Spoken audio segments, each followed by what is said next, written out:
여러분 안녕하세요. 정형외과 전문의 권유진입니다. 오늘은 손가락에서 발생하는 골관절염, 다른 말로 퇴행성 관절염의 주로 원위지 관절과 근위지 관절의 치료에 관해 살펴보도록 하겠습니다.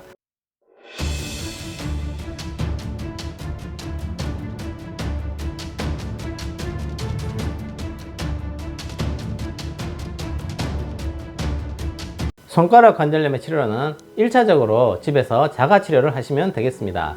뜨거운 물에 담궈서 주먹을 쥐었다 폈다 하는 이런 운동을 하시고요. 손을 많이 사용하지 않거나 손을 아껴 쓰시면 증상이 좋아지겠습니다. 그래도 아프다 그러면 병원에 오셔서 물리치료나 약물치료 등을 하시면 증상이 대부분 좋아지시겠습니다. 자가치료나 보존적 치료를 했는데도 증상 호전이 없고 증상이 너무 심할 때, 특히 손가락 관절염 주위에 물혹이 생기거나 손톱 변형이 생겼을 때는 낭종절제술이나 골극절제술을 시행할 수가 있고요. 손가락 관절염이 너무 심해서 통증과 변형이 너무 심할 때는 수술적 치료를 하는데요. 인공관절 제한술이나 관절유압술을 시행할 수가 있겠습니다. 손가락 관절염이 있을 때 1차적으로 비수술적 치료를 하는데요. 첫 번째로 가장 중요한 것이 사용량을 줄이는 것입니다. 두 번째로는 자가치료가 있는데요. 집에서 따뜻한 물이나 파라핀에 손을 담궈서 찜질을 하면서 주먹을 쥐었다 폈다 하는 이런 운동치료를 같이 하는 것이 좋을 것 같습니다. 병원에 오시면 소염 진통제와 연골 보호제를 처방을 받거나 물리치료를 통해서 증세 호전을 기대할 수가 있겠습니다. 손가락 퇴행성 관절염이 있는 분들께서 손가락 관절염이 있는 마디에 물혹이 생겼다고 병원에 오시는 분들이 많이 계시는데요. 이것을 점액낭종이라 하겠습니다.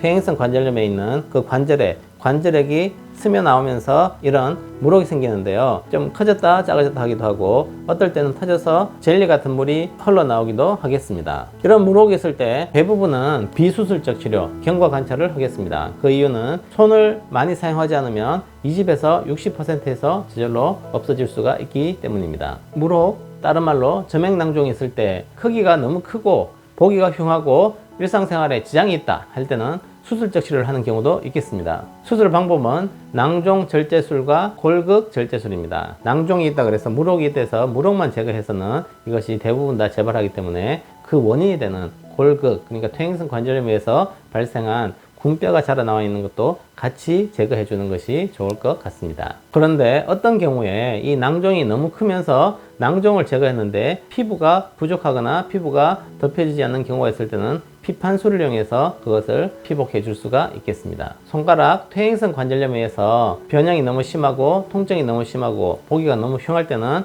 수술적 치료로 관절 유압술을 할 수가 있겠습니다. 수술하는 방법으로서는 K강선, 핀을 이용해서 할 수가 있고요. 나사를 이용해서 이렇게 할 수가 있는데요. 고정할 때 각도는 두 번째, 세 번째 손가락은 가능하면 편 상태로 하고요. 네 번째, 다섯 번째 손가락은 살짝 구부린 상태로 고정하는 것이 기능적, 미용적으로 가장 좋은 것으로 되어 있습니다. 두 번째 관절 혹은 근위지 관절에 퇴행성 관절염이 심해서 변형과 통증이 심할 때 관절 유압술에 관해 알아보도록 하겠습니다. 근위지 관절의 관절 유압술은 주로 두 번째와 다섯 번째 손가락을 더 많이 하는 것으로 되어 있고요. 세 번째, 네 번째 손가락은 옆에 손가락이 받쳐주기 때문에 아무래도 관절 유압술을 덜 하는 것으로 되어 있습니다. 세 번째, 네 번째 손가락은 변형과 골결손과 불안정성이 심할 때 하는 것으로 되어 있습니다. 고정하는 방법으로서는 K강선, 금속 플레이트, 나사못 등을 이용해서 고정할 수가 있겠습니다. 고정하는 각도로서는 펑셔널 포지션, 가장 기능적인 자세에서 고정을 하는데 이렇게 보시면 가장 편한 자세를 보게 되면 두 번째 손가락이 세 번째, 네 번째, 다섯 번째 갈수록 손가락 각도가 더 많이 구부러져 있는 것을 볼 수가 있습니다. 그래서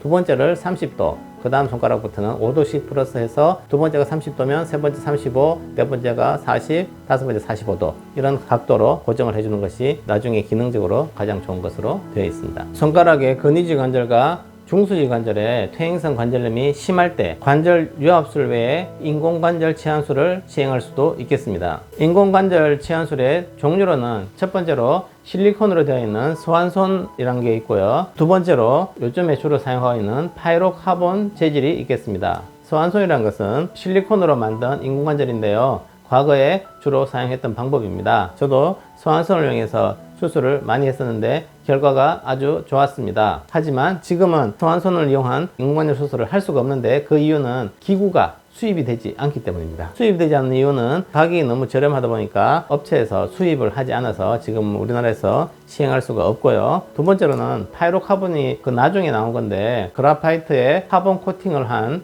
그런 재질인데 인체의 뼈와 탄성과 내구성이 비슷한 것으로 되어 있어 생리적으로 더 적합하다고 되어 있습니다. 손가락의 인공관절 치아술의 적응증으로서는 세 번째, 네 번째 손가락을 더 선호하겠습니다. 왜냐하면 인공관절 하고 나서 손가락이 덜렁덜렁하는 불안정성이 있을 수 있는데 세 번째, 네 번째는 다른 손가락 사이에 있기 때문에 이런 불안정성에 영향을 덜 받기 때문입니다. 그리고 인공관절을 하는 이 손가락에 관절염이 심하더라도 인대 손상이나 골 결손이 없는 것이 좋겠습니다. 왜냐하면 인대 손상이나 골 결손이 있는 상태에서 인공관절을 하게 되면 인공관절을 한 후에도 역시 불안정성이 남아서 결과가 좋지 않기 때문입니다. 각 형성과 변형이 없는 상태에서 하는 것이 인공관절 수술 후에 결과가 더 좋은 것으로 되어 있습니다. 지금까지 시청해 주셔서 감사드립니다. 다음에도 더 좋은 영상으로 여러분들께 인사드리겠습니다.